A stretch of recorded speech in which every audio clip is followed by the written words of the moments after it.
8. The hands resist him. 2000-ൽ ഇവയിൽ വെച്ച് $1000 ഈ പെയിൻറ്റിംഗ് വിൽക്കപ്പെട്ടു.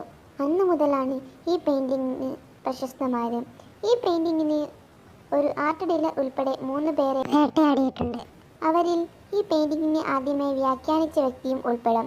ബിൽ സ്റ്റോൺമാൻ വരച്ച പെയിൻറ്റിങ്ങാണിത്. ബില്ലിൻ്റെ ഭാര്യ എഴുതിയ ഹസ്ബൻഡ്സ് അഡോപ്ഷൻ എന്ന കവിതയിൽ നിന്നാണ് ഈ പെയിൻറ്റിങ്ങിന് ഈ പേര് ലഭിച്ചത് എന്നാണ് പറയപ്പെടുന്നത്. ഈ പെയിൻറ്റിങ്ങിൽ നമുക്ക് പൊട്ടിയ ജനലിൻ്റെ അരികിൽ ഒരു കുട്ടിയെയും ഒരു പാവയെയും കാണാം. അതോടൊപ്പം ആ ജനലിൽ മൂന്നാമത് ഒരാളുടെ കൈ കൂടെ കാണാം.